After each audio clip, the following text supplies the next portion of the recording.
I am Jim Collison, and this is the Clifton Strengths Podcast, Season 3, recorded on January 5th, 2024.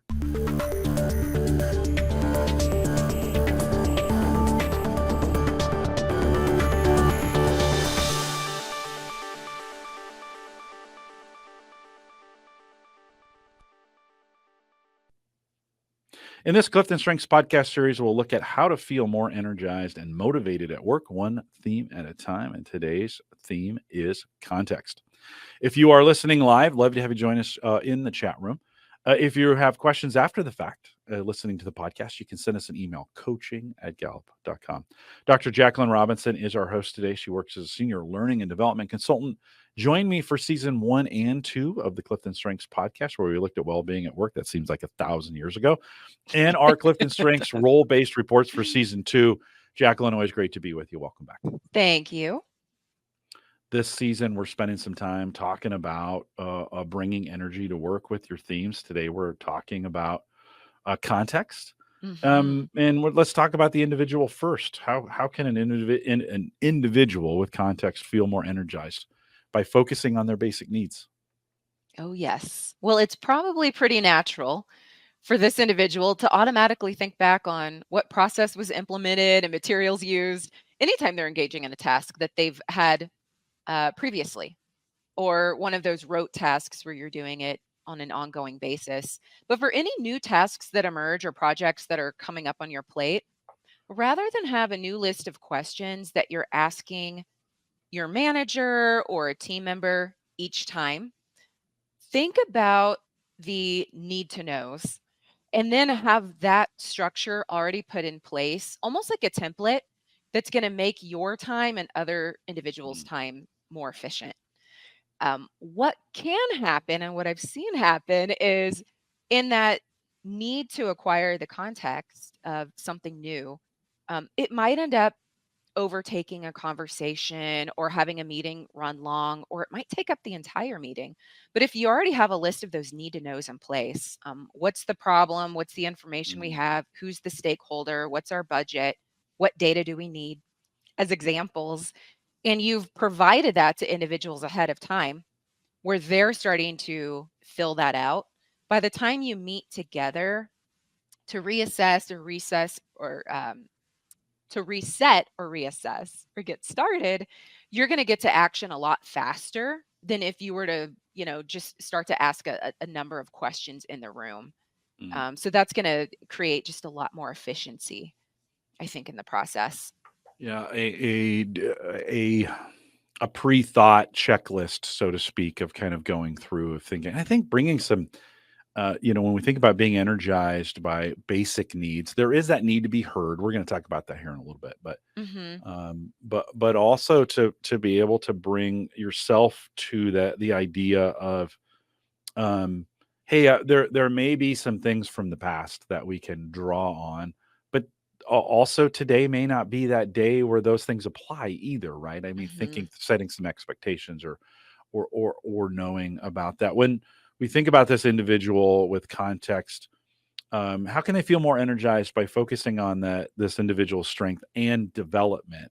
You alluded to, I think, this checklist idea is one of those development ideas, but as you also think about development, what else comes to mind with context? Well, thinking about context and just that historical viewpoint, this might be something that you already do, but it's just very top of mind since we're at the new year. But have you reflected on the last year for yourself?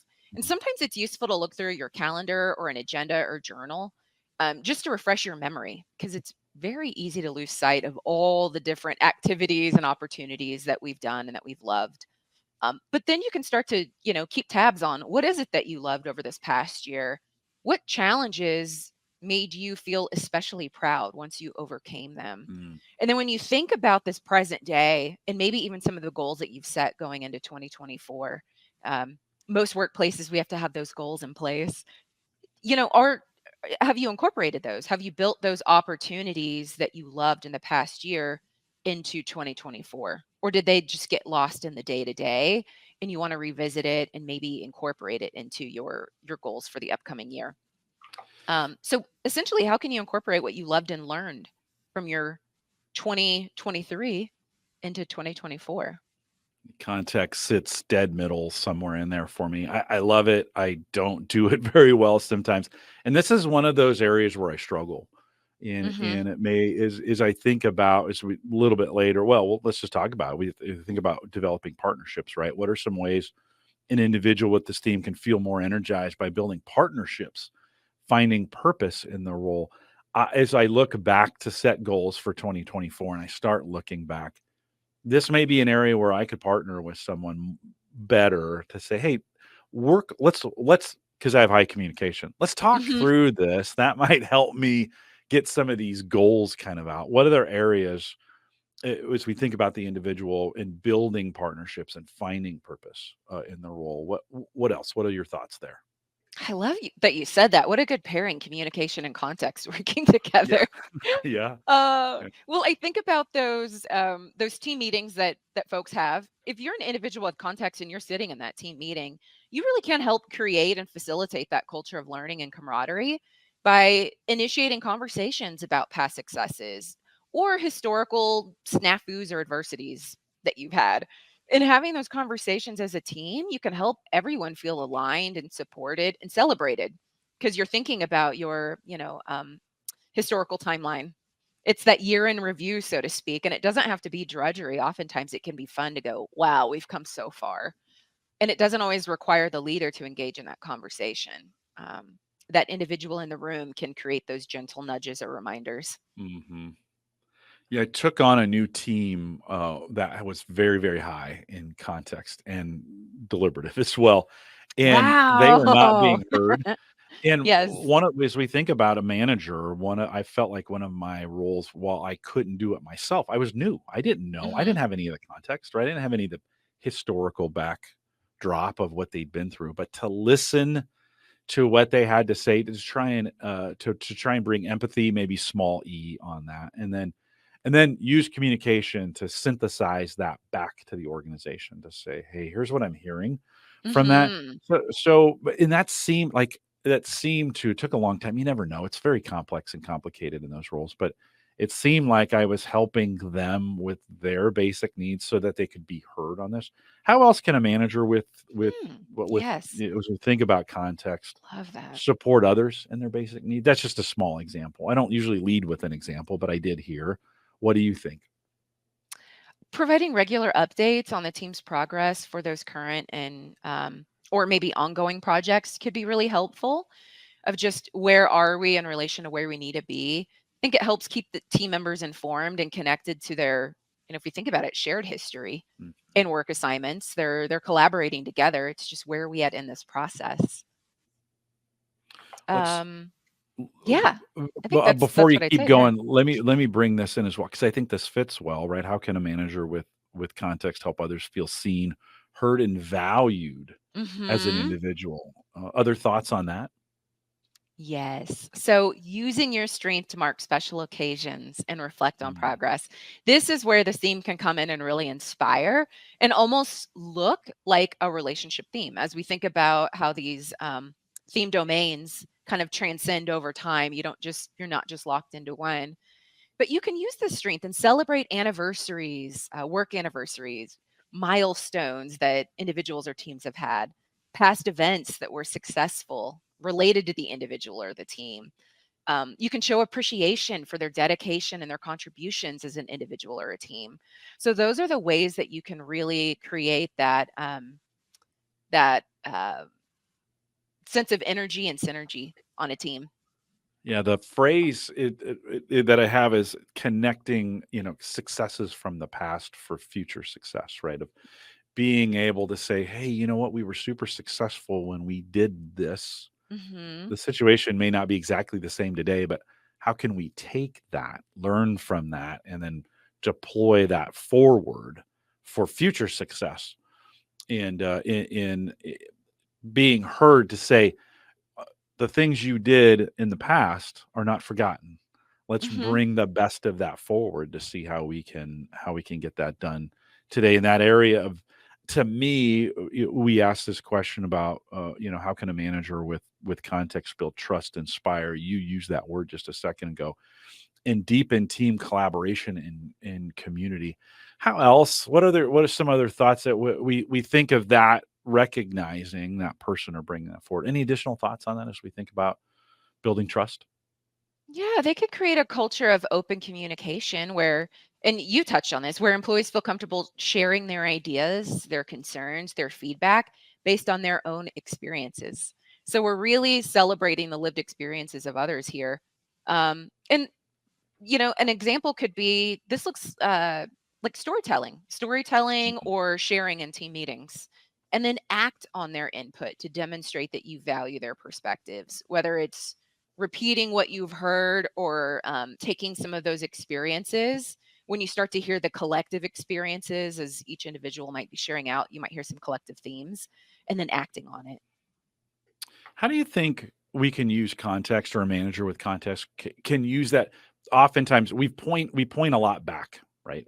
In the things we said and things we do, taking that from the past, bringing it forward for success.